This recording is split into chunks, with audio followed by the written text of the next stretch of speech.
100 साल पुराना इतिहास एक झटके में बदल गया। जिस देश ने इजराइल की नींव रखी, आज वही देश उसके सबसे बड़े दुश्मन को मान्यता दे रहा है। जी हां, ब्रिटेन ने फिलिस्तीन को एक आजाद देश मान लिया है। अमेरिका और इजराइल आग बबूला है। पूरी दुनिया में खलबली मच गई है। तो सवाल यह है कि ब्रिटेन ने अचानक यह ऐतिहासिक यू टर्न क्यों लिया? क्या यह गाजा में चल रही लड़ाई का नतीजा है? और इस एक फैसले से मिडल ईस्ट की राजनीति पर क्या असर पड़ेगा? आज के इस वीडियो में हम इस पूरी कहानी को समझेंगे। बने रहिए मेरे साथ। नमस्कार, मैं हूं सिद्धार्थ प्रकाश।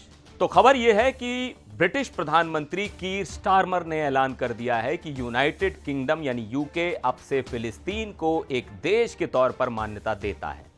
यह कोई छोटा मोटा ऐलान नहीं है। यह एक ऐसा फैसला है जिसकी गूंज दशकों तक सुनाई देगी। और ऐसा करने वाला ब्रिटेन अकेला नहीं है। उससे पहले कनाडा और ऑस्ट्रेलिया भी ये कदम उठा चुके हैं और कहा जा रहा है कि फ्रांस भी जल्द ही इसी लाइन में खड़ा नजर आ सकता है। अब आपके मन में सवाल आ रहा होगा कि इसमें इतनी बड़ी बात कौन सी है? कई देश तो पहले ही फिलिस्तीन को मान्यता दे चुके हैं। तो बात ब्रिटेन की है। यह वही ब्रिटेन है जिसने 1917 में, जब उसका फिलिस्तीन पर कब्जा था, बेल्फोर डिक्लेरेशन नाम का एक ऐतिहासिक ऐलान किया था।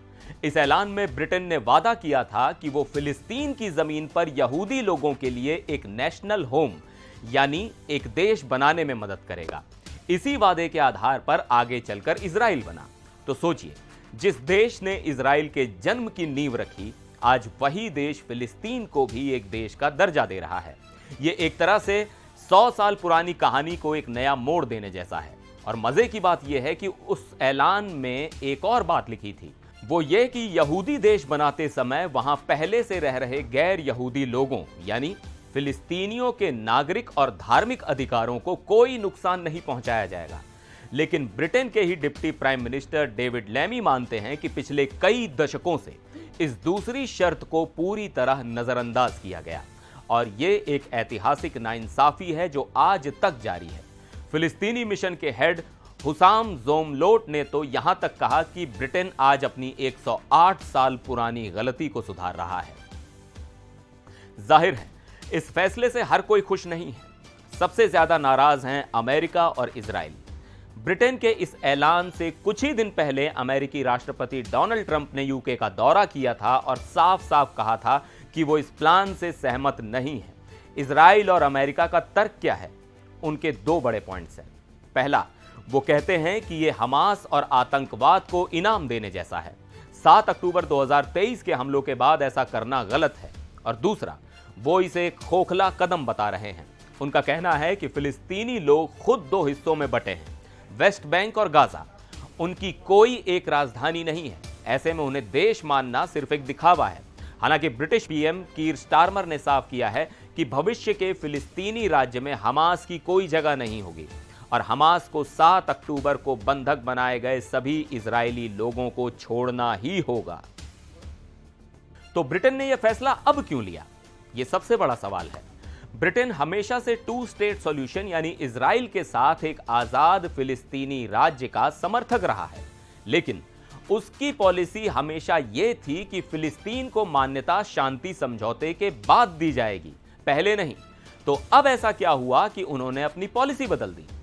वजह है, ब्रिटेन को लग रहा है कि 2 स्टेट सॉल्यूशन का सपना अब मरने के कगार पर है और अगर इसे बचाना है तो कुछ बड़ा करना होगा। इसके पीछे 2 मुख्य कारण हैं। पहला, गाजा की तबाही। पिछले लगभग 2 साल से चल रहे संघर्ष ने गाजा को लगभग तबाह कर दिया है। ज्यादातर आबादी बेघर हो चुकी है। और दूसरा, वेस्ट बैंक में अवैध बस्तियां। इजराइल की सरकार वेस्ट बैंक में बहुत तेजी से नई बस्तियां बना रही है। वेस्ट बैंक वही जमीन है जिसे फिलिस्तीनी अपने भविष्य के देश का हिस्सा बनाना चाहते हैं। दुनिया के ज्यादातर देश इन बस्तियों को अवैध मानते हैं। तो ब्रिटेन को डर है कि अगर ऐसे ही चलता रहा तो भविष्य में फिलिस्तीनी देश बनाने के लिए जमीन ही नहीं बचेगी। इसलिए शांति समझौते का इंतजार करने के बजाय उन्होंने पहले ही फिलिस्तीन को एक देश मान लिया ताकि 2 स्टेट सॉल्यूशन की उम्मीद जिंदा रहे। तो ब्रिटेन का यह कदम भले ही अभी सांकेतिक ज्यादा और जमीनी हकीकत कम हो, लेकिन इसका संदेश बहुत बड़ा है। ये इजराइल और अमेरिका पर दबाव बनाने की कोशिश है। ये दुनिया को यह बताने की कोशिश है कि फिलिस्तीनियों के अधिकारों को और नजरअंदाज नहीं किया जा सकता। इस एक फैसले ने मिडिल ईस्ट की शतरंज की बिसात पर एक नया और बहुत शक्तिशाली मोहरा चल दिया है। अब देखना यह होगा कि इस चाल का जवाब अमेरिका और इजराइल कैसे देते हैं। आपकी इस बारे में क्या राय है? क्या ब्रिटेन का यह फैसला शांति की तरफ एक कदम है या इससे मामला और उलझ जाएगा? नीचे कमेंट्स में अपनी राय जरूर बताइएगा। फिर मिलेंगे एक और वीडियो में, तब तक के लिए नमस्कार।